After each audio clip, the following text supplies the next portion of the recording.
Shalom adik-adik. Sebelum kita memulai ibadah kita pada hari ini, yuk kita mau baca Pentakosta ketiga. Pentakosta ketiga. Apa yang dimaksud dengan Pentakosta ketiga? 1.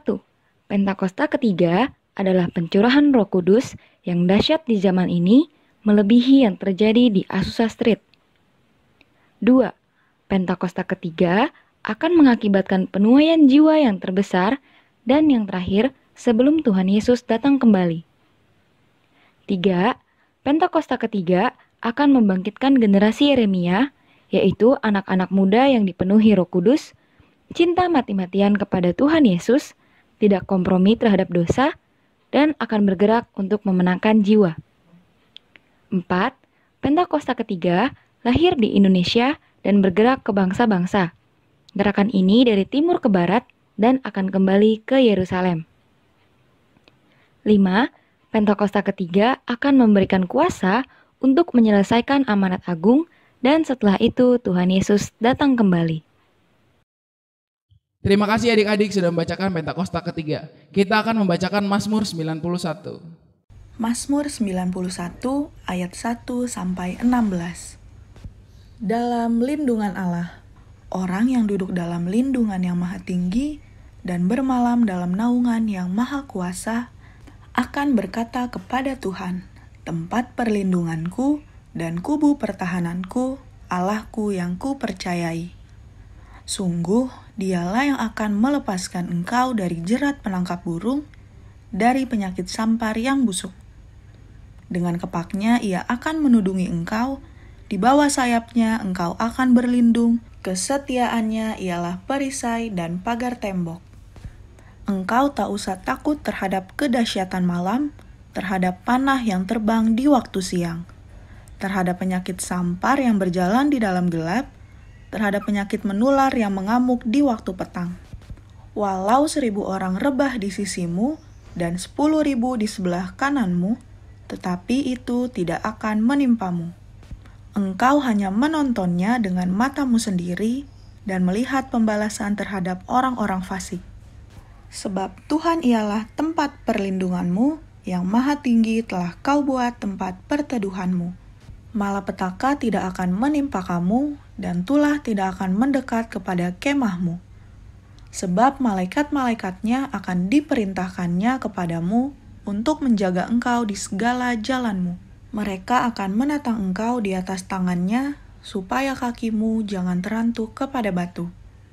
Singa dan ular tedung akan kau langkahi, engkau akan menginjak anak singa dan ular naga. Sungguh hatinya melekat kepadaku, maka aku akan meluputkannya. Aku akan membentenginya, sebab ia mengenal namaku.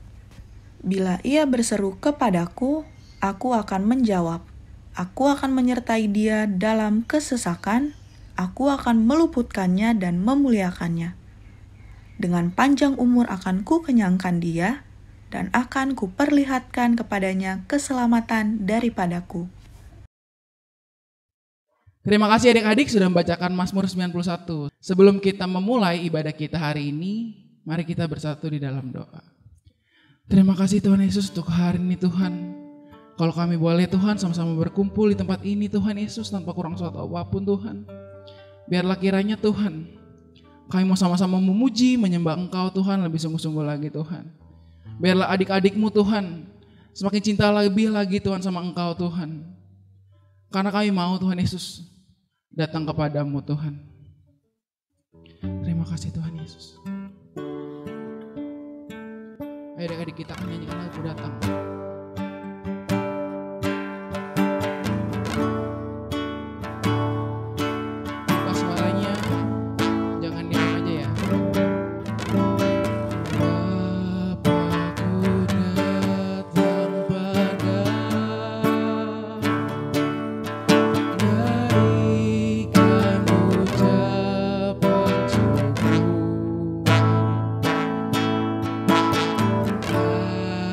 Sky.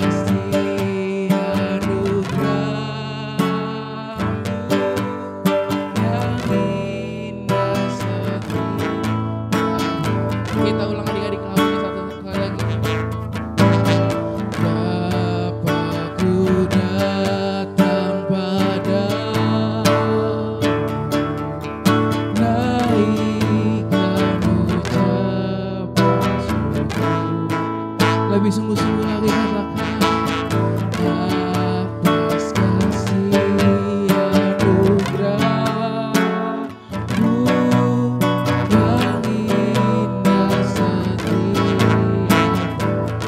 Katakan pagi hari,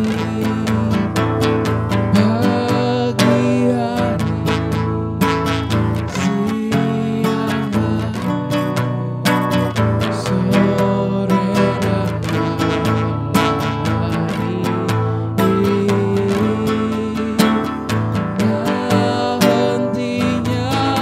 dan mengucap syukur atas kebaikan. Ayo adik-adik, kita akan ulang lagi dengan sungguh-sungguh katakan Bapakku datang. Haleluya. Bapakku datang padamu, naikkan ucapan syukur atas kasih anugerah-Mu yang indah setiap pagi hari, siang hari,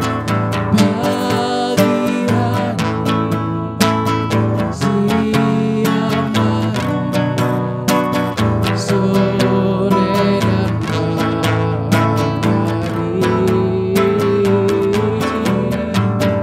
tak hentinya mengucap syukur atas kebaikan. Katakan lebih sungguh-sungguh lagi pagi hari, siang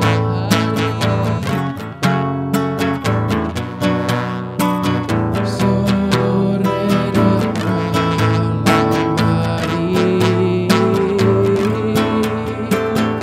dan malam hari, tak hentinya mengucap syukur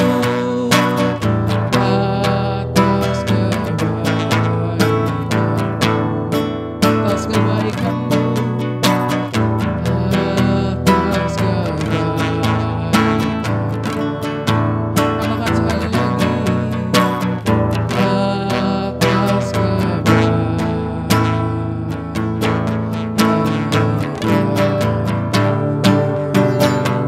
Katakan terima kasih Tuhan, terima kasih Tuhan, buat kasih-Mu, buat kasih-Mu, terima kasih. Ayo adik-adik, kalau bisa sore angkat tangan kita, katakan terima kasih Tuhan Yesus. Terima kasih Tuhan, haleluya, haleluya. Terima kasih Tuhan, terima kasih Tuhan. Lebih sungguh-sungguh lagi katakan haleluya, haleluya. Terima kasih. Ikutin kakak berdoa ya adik-adik. Terima kasih Tuhan Yesus, kalau hari ini Tuhan kami boleh sama-sama berkumpul Tuhan. Dan biarlah Tuhan, walaupun kami nontonnya online Tuhan, kami bisa tetap datang sama-sama dengan Engkau. Hanya di dalam nama Tuhan Yesus. Yang siap sama-sama katakan amin. Yeay. Salam adik-adik. Nah, kita akan memuji Tuhan. Adik-adik semuanya bangkit berdiri. Kita akan bersama-sama memuji nama Tuhan. Kita naikkan pujian dari terbit matahari. Pakai gerakan ya adik-adik ya.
adik-adik, sekarang kita angkat satu lagu pujian lagi, Bapak Abraham. Yuk semangat adik-adik.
Nah adik-adik, sebelum kita memulai firman kita pada hari ini, mari lipat tangannya, tutup matanya, kita bersatu dalam doa.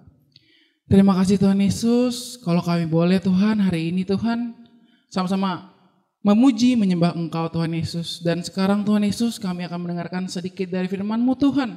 Kau berkati kakak yang akan membawakan firman Tuhan. Terima kasih Tuhan Yesus, biarlah kami duduk diam Tuhan, mendengarkan firman-Mu Tuhan dengan baik. Hanya di dalam nama-Mu kami mengucap syukur. Haleluya. Amin. Shalom adik-adik. Apa kabarnya? Pastinya luar biasa. Nah adik-adik, kali ini Kak Ica akan bercerita tentang firman Tuhan yang diambil dari kitab Kejadian 12, 15, 17, dan 22. Cerita ini bercerita tentang seorang bapak yang bernama Bapak Abraham. Bapak Abraham ini orang yang sangat taat kepada Tuhan. Dia selalu memuji Tuhan, berdoa kepada Tuhan. Dia juga mempunyai banyak harta adik-adik. Bapak Abraham ini sangat kaya raya.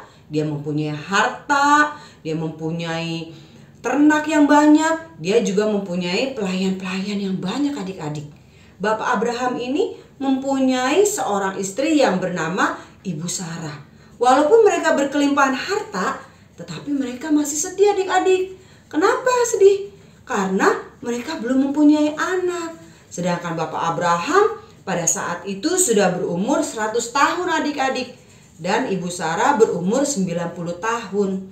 Tapi walaupun Bapak Abraham sudah tua, Tuhan menjanjikan Bapak Abraham seorang anak.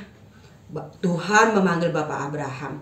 Bapak Abraham bingung adik-adik.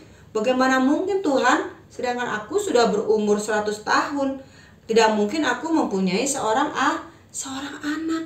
Lalu Tuhan berkata kepada Bapak Abraham, Abraham, coba engkau lihat bintang yang ada di atas langit.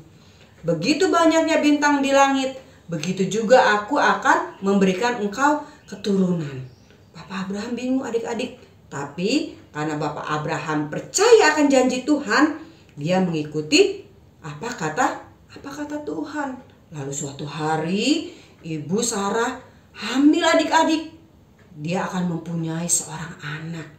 Lalu Ibu Sarah melahirkan dan mempunyai seorang anak laki-laki.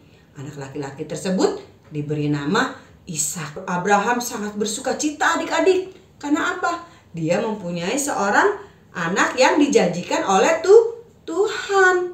Lalu Bapak Abraham setiap hari mengajari Ishak bagaimana taat kepada Tuhan, bagaimana berdoa, bagaimana memuji Tuhan.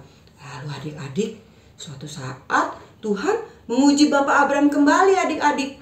Dia berkata kepada Bapak Abraham, Abraham, aku mau engkau mengorbankan anakmu Ishak sebagai korban persembahan adik-adik. Bapak Abraham bingung adik-adik. Bagaimana mungkin? Aku kan sangat mencintai anakku. Tapi karena Bapak Abraham taat kepada Tuhan, dia mengikuti apa kata Tuhan adik-adik. Lalu keesokan harinya dia membawa Ishak, membawa pelayan-pelayannya pergi untuk ke tempat di mana dia akan mengorbankan anaknya Ishak. Nah adik-adik, sepanjang perjalanan Bapak Abraham berpikir, Tuhan kenapa? Kenapa harus anakku Ishak yang harus dikorbankan? Tetapi karena Bapak Abraham taat adik-adik kepada Tuhan, dia tetap menjalankan perintah Tuhan. Setibanya di sana adik-adik, lalu Bapak Abraham menyiapkan altar adik-adik untuk mempersembahkan anaknya kepada Tuhan. Lalu dia mengikat anaknya adik-adik. Anaknya Ishak bingung, kenapa aku diikat Papa, katanya. Lalu Bapak Abraham bilang, aku akan mengorbankan engkau kepada Tuhan anakku. Lalu dia mengangkat Ishak, dia menaruh di atas altar. Di saat dia mau menusuk Ishak, tiba-tiba ada suara adik-adik.